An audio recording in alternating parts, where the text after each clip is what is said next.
나의 가장 큰 영광인 날이라고 고백할 수 있었던 것은 하늘 보좌에서 하나님께서 그 아들을 받아주시고 면류관으로 갚아주실 것을 믿었기 때문에 그렇습니다.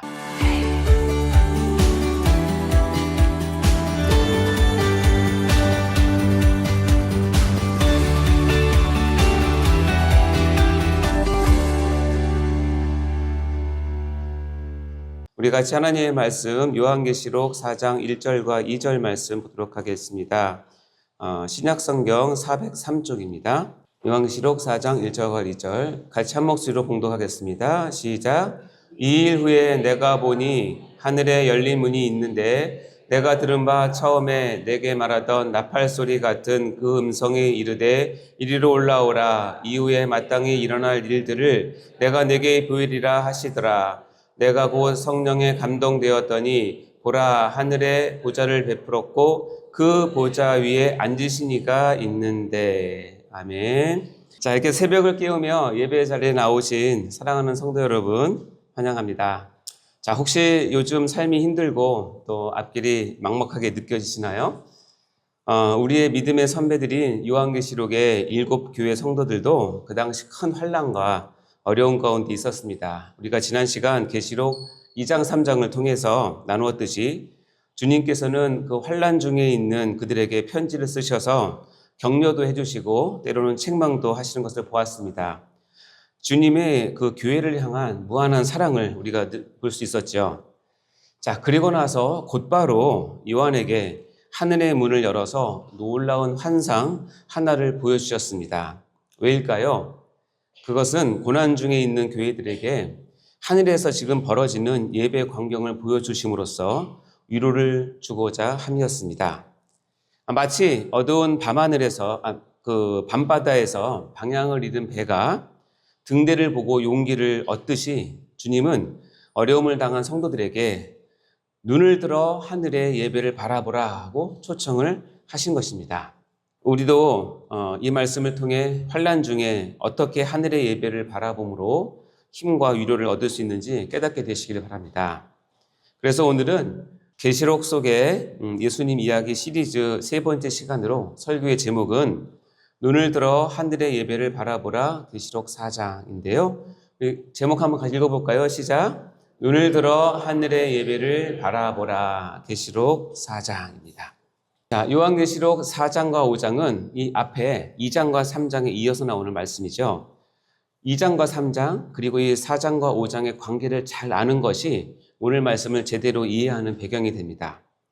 자, 먼저 계시록 2장과 3장은 그 당시 교회가 처한 아주 극심한 환난들, 특히 황배 숭배를 강요부터 시작된 로마 정부의 그 막강한 박해와 유대인들의 회방, 그리고 이단의 유혹, 더불어서 세속의 물결과의 영적인 싸움 등이 난무했던 한마디로 이 땅의 적나라한 현실을 가감없이 2장과 3장에서 기록을 하고 있습니다. 이런 고난과 환난의 한가운데서 몸부림치는 교회를 이제 바라보시면서 주님의 마음은 어떠하셨을까요? 여러분은 만일 사랑하는 사람이 이 고통의 한가운데 처해 있다면 여러분은 어떻게 하시겠습니까? 찾아가서 위로하고 용기를 주고 또 이길 수 있는 여러 가지 방도들을 같이 고민해 보지 않겠습니까? 맞습니다. 우리 예수님도 마찬가지였습니다. 그래서 바로 4장과 5장을 이어서 기록을 하고 있는 것입니다. 이 계시록 4장과 5장의 내용을 한마디로 표현하면 실시간 동시에 벌어지는 궁극적인 하늘의 현실을 기록한 것입니다. 이 땅에서는 고난 가운데 교회들이 지금 처해 있어서 어려움이 있지만 그 시간 동시에 하늘에서는 완전하고 영광스러운 하늘의 예배가 진행되고 있는 것을 동시에 보여주는 기록입니다. 여러분 마치 욥기 아시죠? 욥기에 보면 이 땅에서는 욥은 정말 아무것도 모른 채 극심한 고난과 그 환난 가운데 고통 가운데 있었지만 동시에 하늘에서는 하나님의 그 어전회의가 날마다 진행되고 있는 그것처럼 말입니다. 마치 카메라가 하늘과 땅을 번갈아 가면서 이원 생중계를 하고 있는 그런 비전 같은 것이죠. 하늘 큐 끝나면 땅의 큐 이렇게 왔다 갔다 하면서 기록해 나가죠. 이게 꼭 그 장면입니다. 자, 오늘 본문인 요한계시록 4장 1절, 2절 같이 한번 더 읽어볼까요? 시작. 이 이후에 내가 보니 하늘에 열린 문이 있는데 내가 들은 바 처음에 내게 말하던 나팔 소리 같은 그 음성이 이르되 이리로 올라오라. 이후에 마땅히 일어날 일들을 내가 네게 보이리라 하시더라. 내가 곧 성령에 감동되었더니 보라 하늘에 보좌를 베풀었고 그 보좌 위에 앉으시니가 있는데, 이 본문에 보면 2일 후에라고 이제 시작을 하는데요. 4장 1절이 이것은 바로 앞의 사건인 계시록 2장 3장의 7교회의 이 땅에서 현실을 다 보여준 후에라는 뜻입니다. 그래서 이 후에 이어지는 4장과 5장은 2장, 2, 3장의 땅의 현실과 동시에 하늘에서 벌어지는 사건을 사도 요한에게 보여주시고 이를 기록하게 하십니다. 그리고 1차적으로는 그 당시 밖에 가운데 있던 7교회 성도들에게 하늘의 실상과 현재 하늘의 모습을 계시로 보여주신 것입니다. 그 중에서 4장은요, 하나님 보좌를 중심으로 펼쳐지는 하늘의 예배를 보여주고, 제5장은 그 예배 가운데 두루마리기를 펴시며 그 인을 떼시는 예수님의 모습을 보여주십니다. 자, 오늘은 4장의 내용을 같이 보도록 하겠습니다. 그리고 다음 시간에는 5장의 내용을 볼 예정입니다. 자, 먼저 우리 같이 요한이 봤던 하늘 예배의 모습을 우리도 같이 한번 잠시 떠올려 보실까요? 아시겠지만 사도 요한은 반모섬에 유배되어 있었지만 성령님께서 그의 영혼의 눈을 열어서 하늘 보좌를 보게 하셨습니다. 요한은 아까 읽은 것처럼 2일 후에 내가 보니 하늘에 열린 문이 있었다라고 기록을 하고 그 말씀대로 영적인 세계로 들어가게 되죠. 그리고 그곳에서는 지상과는 전혀 다른 차원의 아주 장엄한 예배 광경을 목격합니다. 눈을 들어서 보니까 한가운데 하나님의 보좌가 있고 그 주위로 황금 면류관을 쓴 24 장로들이 둘러앉아 있습니다. 그리고 그 보좌 가장자리에는 눈이 가득하고 날개가 6 달린 4생물, 살아있는 피조물들이 둘러서서 하나님께 끊임없이 찬양을 드립니다. 바로 이 영광스러운 하늘 예배의 그림이 오늘 우리에게 주시는 메시지를 한번 나눠보도록 하겠습니다. 먼저 이것을 이해하기 위해서 본문에 등장하는 주요 상징들이 무엇을 의미하는지 한번 살펴보도록 하겠습니다. 요한계시록 4장, 5장은 그야말로 눈앞에 펼쳐진 한편의 그림 언어로 가득한 묵시적인 환상입니다. 우리는 이 환상 속에서 여러 가지 상징들을 담고 있는 의미를 바르게 이해하고 해석해야 합니다. 개혁주의 신앙의 입장에서 볼 때 요한이 본 이 장면들은 대부분 상징적이고 은유적인 표현입니다. 그리고 그것을 묵시적으로 기록했고요. 그래서 아마도 정확한 것은 우리가 천국에 가서야 비로소 이게 그거였구나 하고 깨달을 것입니다. 그러나 이제 우리가 다른 이단이나 사이비 등 잘못된 그 사적인 해석들을 우리가 배제를 하고 우리가 믿고 있는 개혁주의 입장에서 믿고 받아들이는 해석을 이 시간 같이 공부하는 이유는 무엇이냐면 저와 여러분이 향후 잘못된 계시록 해석을 통해서 혹시라도 이단의 유혹 등에 빠지지 않도록 하기 위함입니다. 먼저 이 4장에 나오는 크게 2가지만 보도록 할 텐데요. 먼저 4장에 나오는 24 장로들은 누군가라는 것입니다. 요한계시록 4장 10절과 11절 말씀 읽어볼까요? 시작. 24 장로들이 보좌에 앉으신 이 앞에 엎드려 세세토록 살아계시는 이에게 경배하고 자기 관을 보좌 앞에 드리며 이르되 우리 주 하나님이여 영광과 존귀와 권능을 받으시는 것이 합당하오니 주께서 만물을 지으신지라 만물이 주의 뜻대로 있었고 또 지으심을 받았나이다 하더라. 요한은 하늘의 보좌 둘러싼 24개의 보좌와 그 위에 앉은 24 장로들을 보았습니다. 여기서 24 장로들이라고 하는 이 24는 구약의 12지파와 신약의 12 사도들을 합한 수로 우리가 이해할 수 있습니다. 다시 말해서 24 장로는 구약과 신약을 통해서 구원받은 모든 하나님의 백성, 즉 교회를 대표하는 상징적인 인물들입니다. 즉 성도들의 대표입니다. 그들이 지금 하늘의 예배 자리에서 최고의 경배와 찬양을 드린다는 표현입니다. 이해되셨죠? 다음에 이제 4생물입니다. 4생물을 먼저 말씀 볼까요? 요한계시록 4장 6절과 8절. 시작. 보좌 앞에 수정과 같은 유리바다가 있고 보좌 가운데와 보좌 주위에 네 생물이 있는데 앞뒤에 눈들이 가득하더라. 그 첫째 생물은 사자 같고 그 둘째 생물은 송아지 같고 그 셋째 생물은 얼굴이 사람 같고 그 넷째 생물은 날아가는 독수리 같은데 네 생물은 각각 6개의 날개를 가졌고 그 안과 주위에는 눈들이 가득하더라. 그들이 밤낮 쉬지 않고 이르기를 거룩하다 거룩하다 거룩하다 주 하나님 곧 전능하신 이여 전에도 계셨고 이제도 계시고 장차 오시리라 하고. 보좌 주위에 있는 네 생물은 요한의 묘사에 따르면 각각 사자, 송아지, 사람, 독수리의 모습을 하고 있고 날개가 6개고 눈이 앞뒤에 가득했다고 묘사를 하고 있습니다. 그리고 이것들은 여기에 처음 등장하는 내용이 아닙니다. 이미 에스겔서 1장과 이사야서 6장에 등장하는 존재로서 아마도 최고 등급의 천상의 존재들로 우리는 이해를 하고 있습니다. 그래서 이 네 생물들은 모든 피조 세계를 대표한다는 그런 해석도 있고 또 전통적으로는 천사들의 특별한 부류로 보기도 합니다. 근데 중요한 것은 뭐냐면 이 생물들이 하는 일입니다. 밤낮 쉬지 않고 하나님을 예배하며 아까 읽었지만 거룩하다 거룩하다 거룩하다 주 하나님 곧 전능하신 이여 하고 찬양을 인도한다는 점입니다. 따라서 네 생물은 하나님의 보좌를 둘러싼 천군 천사의 예배와 권능을 나타내는 상징이라고 할 수 있습니다. 자, 이렇게 해석을 하고 보니까 이 장엄하고 거룩하고 그리고 위엄과 찬양이 넘치는 하늘의 예배를 좀 느끼셨나요? 자, 이제 그렇다면 왜 주님은 사도 요한에게 이 환상을 보여주시고 그것을 기록하게 하시고 그것을 이 교회들에게 읽어보게 하셨을까요?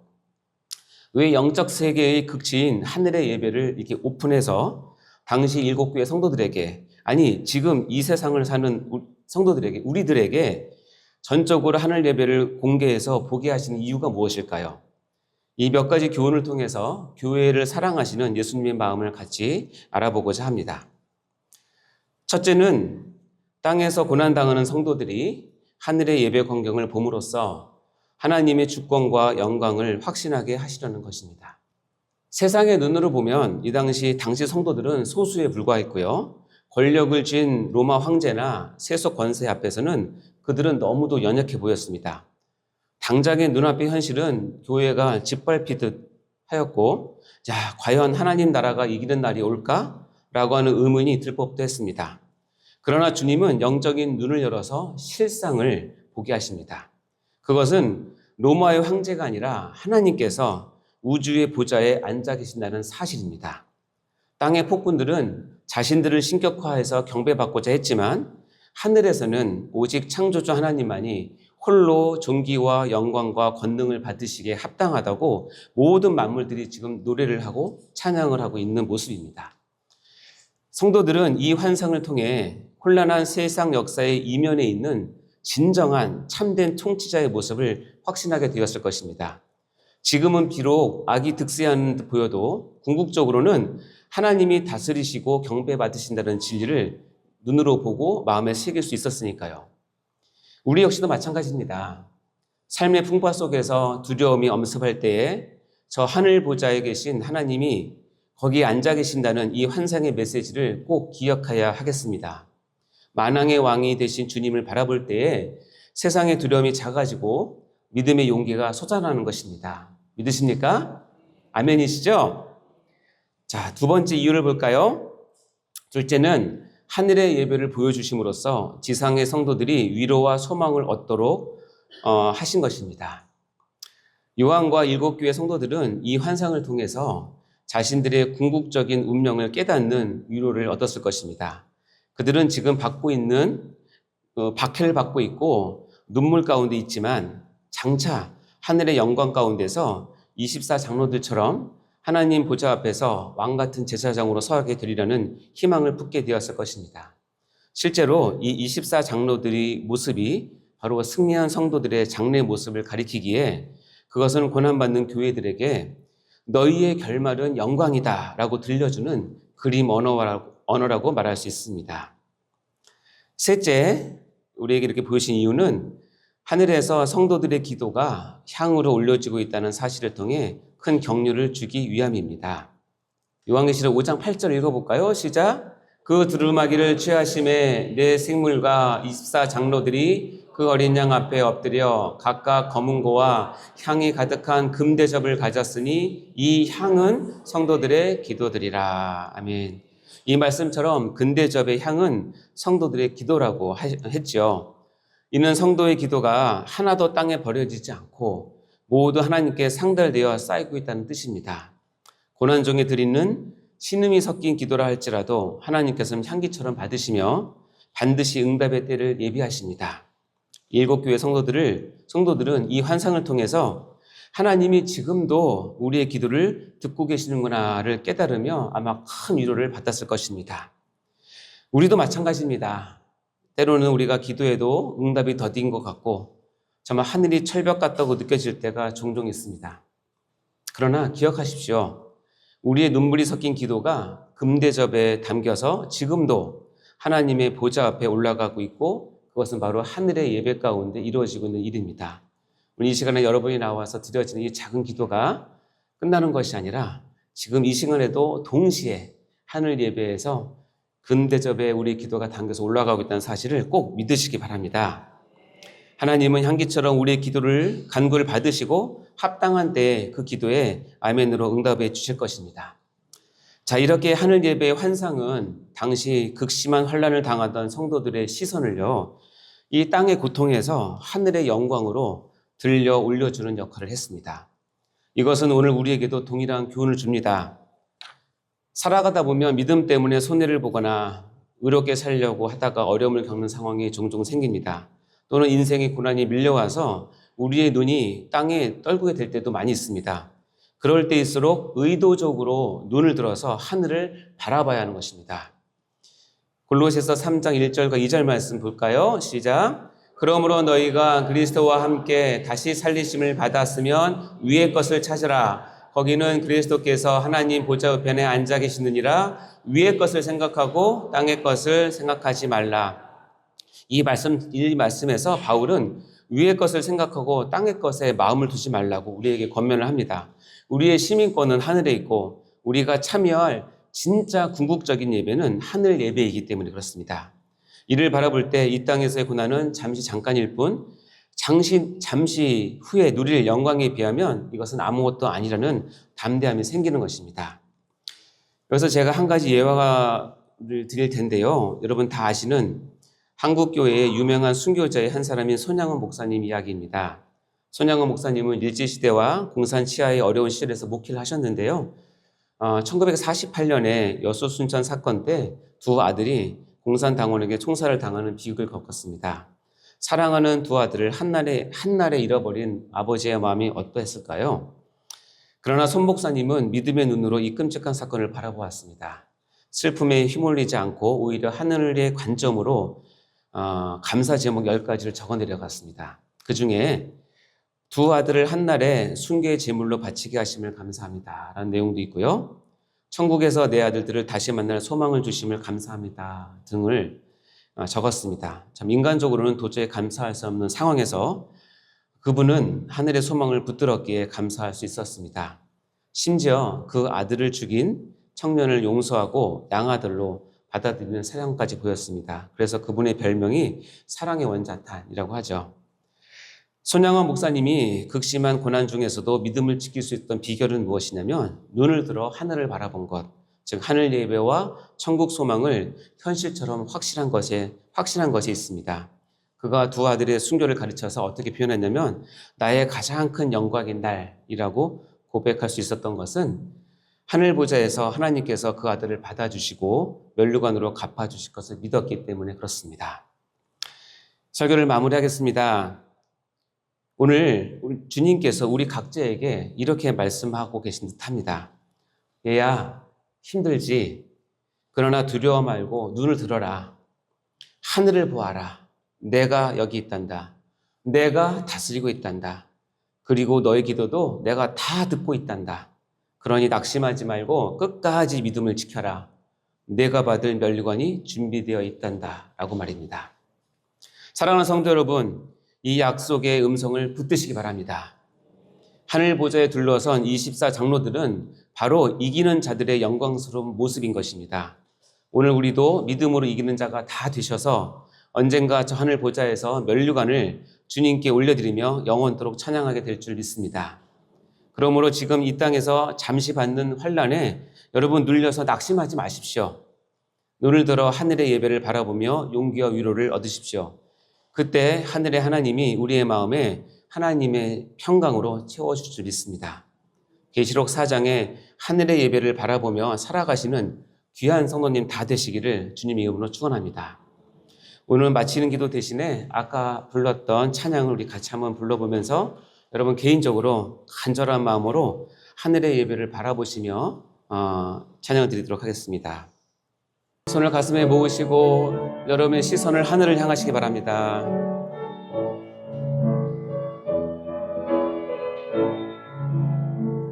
괴로울 때 주님의 얼굴 보라. 평화의 주님 바라보아라. 세상에서 시달린 친구들아, 위로의 주님 바라보아라. 눈을 들어 주를 보라. 내 모든 염려 주께 맡겨라. 슬플 때에 주님의 얼굴 보라. 사랑의 주님 안식 주리라. 힘이 없고 내 마음 연약할 때 능력의 주님 바라보아라. 주의 이름 부르는 모든 자는 힘주시고 늘 지켜주시리. 눈을 들어 주를 보라. 내 모든 염려 주께 맡겨라. 슬플 때에 주님의 얼굴 보라. 사랑의 주님 안식 주리라. 환난 중에 내 마음 연약할 때 하늘의 예배 바라보아라. 주의 이름 부르는 예배자를 힘주시고 늘 지켜주시리. 아멘. 눈을 들어 주를 보라. 내 모든 염려 주께 맡겨라. 슬플 때에 주님의 얼굴 보라. 사랑의 주님 안식 주리라. 하나님 아버지 감사합니다. 우리가 이 찬양을 통해서 우리의 신앙을 고백하며 우리의 눈을 열어 하나님의 보좌에서 벌려지는 하늘의 예배를 바라보게 원합니다. 이 시간 같은 마음으로 드려지는 헌금을 위해서 기도드립니다. 이 헌금 위에 주님 함께 하시고 축복하시고 쓰여지는 모든 기도의 제목을 하나님께서 금 대접에 담아 향으로 받으셔서 하나님 때에 응답하여 주시옵소서. 감사드리며 예수님 이름으로 기도드립니다. 아멘.